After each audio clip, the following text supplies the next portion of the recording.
Wanandoa waliokuwa na hamu kubwa ya kupata mtoto wa kiume ili kuendeleza ukoo wa familia na kurithi mali zao, bila huruma walimtupa binti yao mchanga baharini.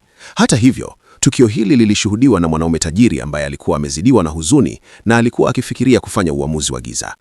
Akiwa ameshtushwa na alichokiona, mara moja aliachia chupa aliyokuwa ameshika mkononi, akakimbilia majini na kumwokoa mtoto huyo mchanga. Akiwa amembeba mtoto mdogo asiye na msaada na kukumbuka kwamba siku hii ilikuwa kumbukumbu ya mke wake marehemu na binti yake, alihisi kwamba kukutana huku lazima kulipangwa na hatima. Alinong'ona, wazazi wako hawakukutaka, lakini mimi Chan nitakulea.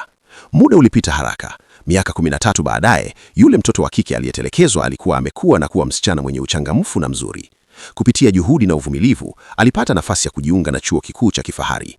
Baba yake wa kumlea alipoona barua ya kukubaliwa mikononi mwake, alijaa furaha ya kweli. Lakini msichana huyo alionekana kuwa na mawazo.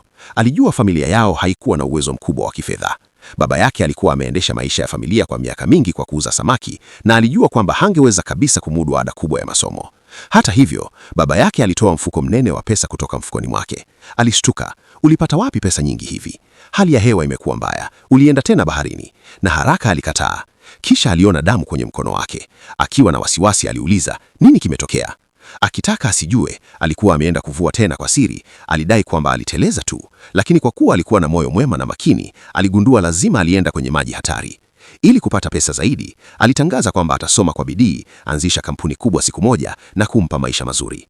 Baba yake alipunga mikono kwa haraka, akisema hahitaji yeye kupata pesa, anachotaka ni abaki salama na mwenye afya njema. Alipomaliza kusema hivyo, ghafla msichana alianguka, akikohoa damu na kupoteza fahamu. Alimkimbiza hospitalini. Madaktari wake walimwambia kwamba alikuwa na ugonjwa mbaya wa ini wa kuzaliwa nao na ni upandikizaji wa ini pekee ungeweza kumwokoa.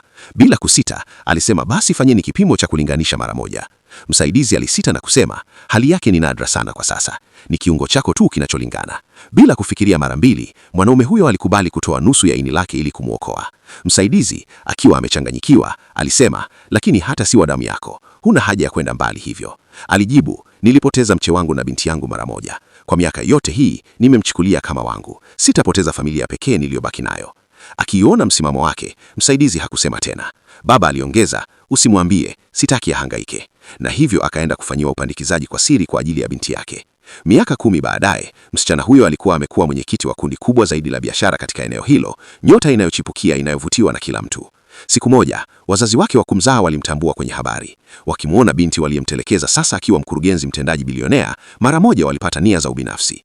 Wazazi wake wa kumzaa, wakishindwa kumkaribia moja kwa moja, waliwasiliana na msaidizi wake badala yake. Baadaye msaidizi alizungumza na msichana huyo na kusema kwa upole, je, ulijua Chunchenjo si baba yako wa kumzaa? Najua, alijibu kwa utulivu, lakini alinilea kama wake. Sisahau wema wanaonitendea. Muda mfupi baadaye, wazazi wake wa kumzaa waliingia ofisini. Wakionekana kuwa na hisia walisema, tumekuwa tukikutafuta kwa miaka mingi sana. Imepita miaka 20 tangu tulipokupoteza wewe. Sisi ni wazazi wako wa kumzaa. Walionyesha kitu kidogo cha kumbukumbu la utotoni, mwake si kimesema, kilikuwa naye tangu akiwa mtoto.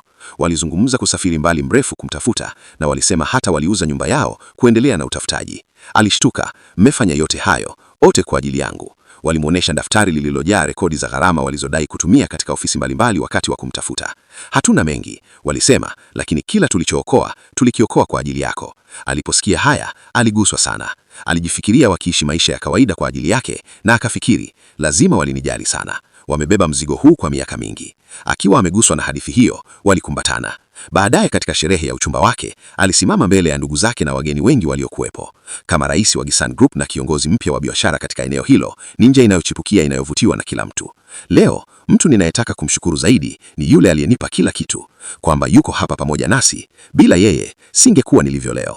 Wageni walinong'ona kwa ajili ya mtu aliyemlea, mtu ambaye wahi kufanyiwa upasuaji mkubwa kwa ajili ya maisha yake, lakini kwa mshangao wa kila mtu, alimuita baba yake wa kumzaa jukwani. Baba yake mlezi alibaki mdomo wazi akishangaa.